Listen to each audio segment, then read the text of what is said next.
From Skyrim to The Witcher 3 to Elden Ring, the last couple generations of gaming have been packed full of fantasy RPG masterpieces. Skyrim, in particular, is one of my favorite games of all time, so I went to Dragon's Dogma 2 hoping for essentially a Skyrim clone.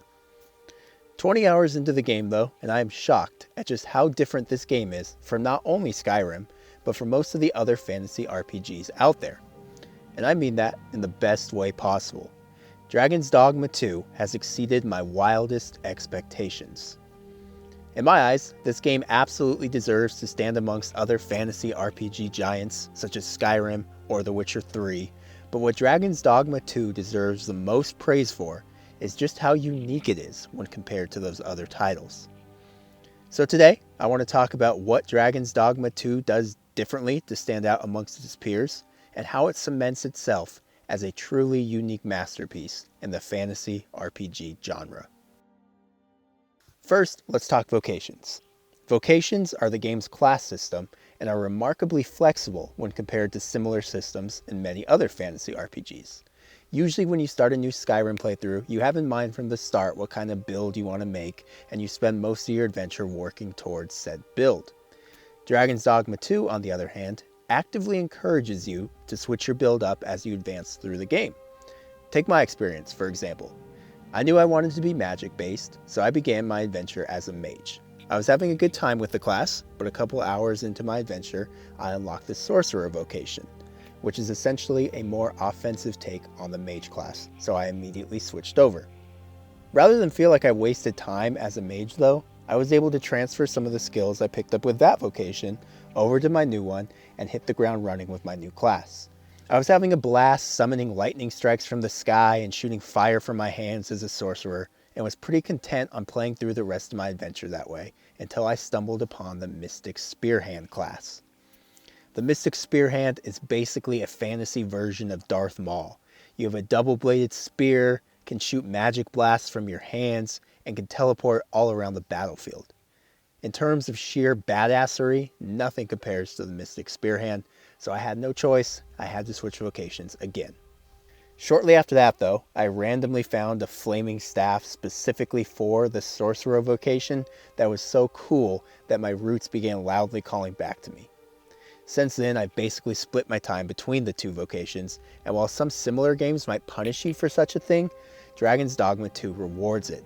Switching back and forth is as easy as going to the Vocation Guild in any major city, and as I mentioned before, progressing in one class allows you to share certain skills between all of your vocations.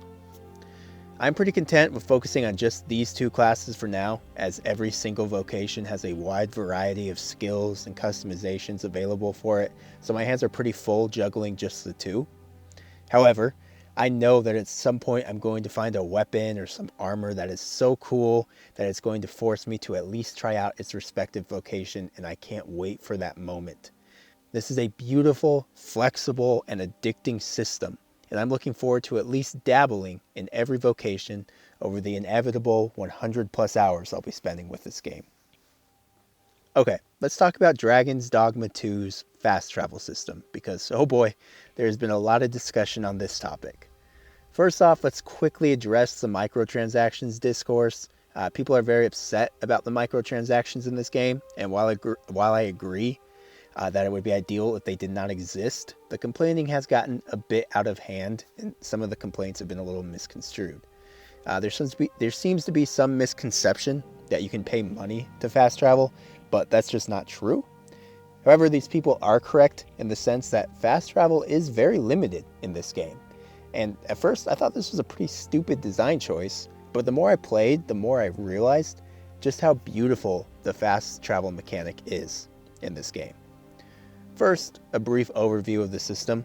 It's very hard to fast travel when you're out in the wild. When you're in a major city, you can take an ox cart to another major city, but obviously you have to already be in a main settlement to do that, and the carts only leave in the early morning. So it's a limited system, but one that does allow you to fast travel.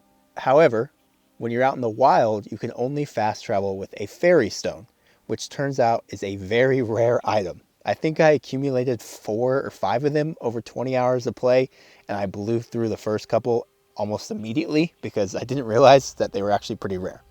So don't be like me, save those for when you really need them.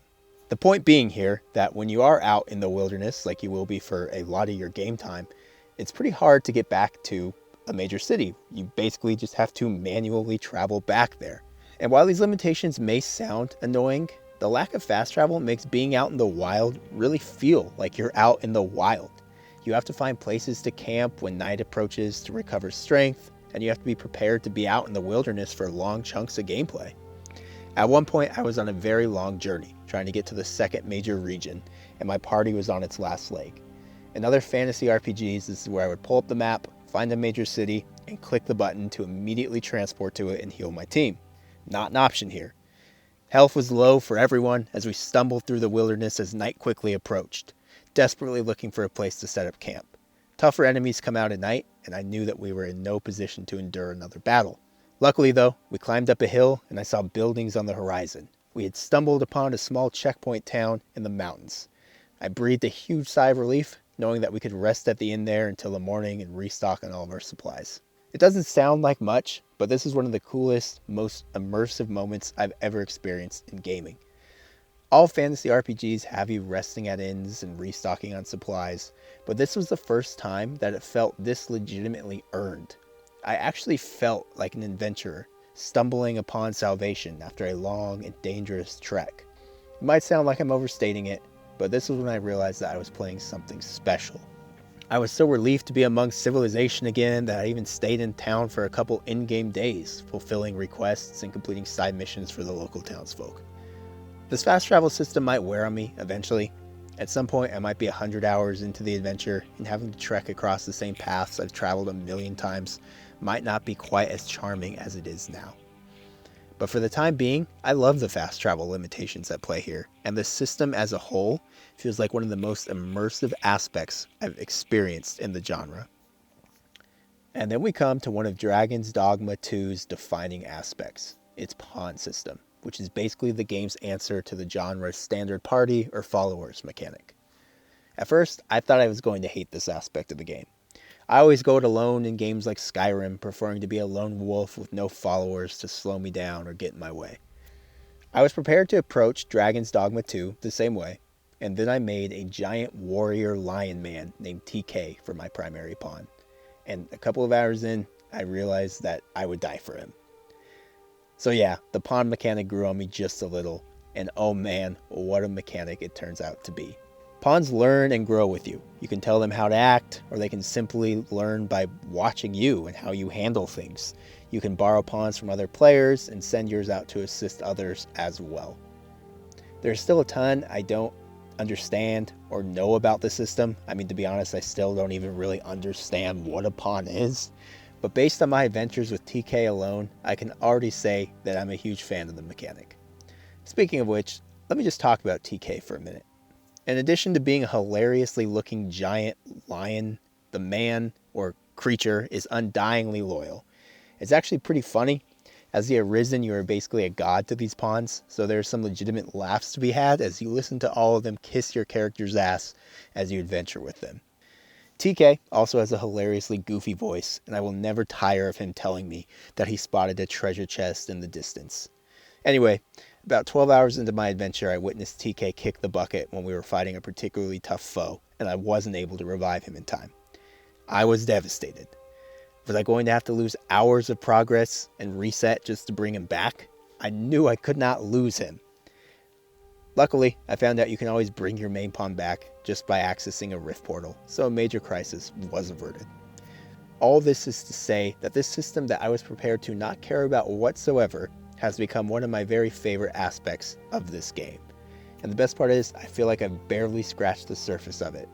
I can't wait to continue to learn more about it, and for my many, many more adventures with my boy TK. TK rules, and the pawn system rules. As I said before, I'm only 20 hours into Dragon's Dogma 2. My final opinions might change, but as of now, I truly feel like this game can stand amongst the other great fantasy RPGs in gaming history. I might sour on some aspects as I get deeper and deeper into things, but no matter where I land on this game when all is said and done, there will be no denying that Dragon's Dogma 2 does enough things differently that it feels like no other fantasy RPG that we've ever had. If you're a fan of the genre, then you owe it to yourself to check this one out.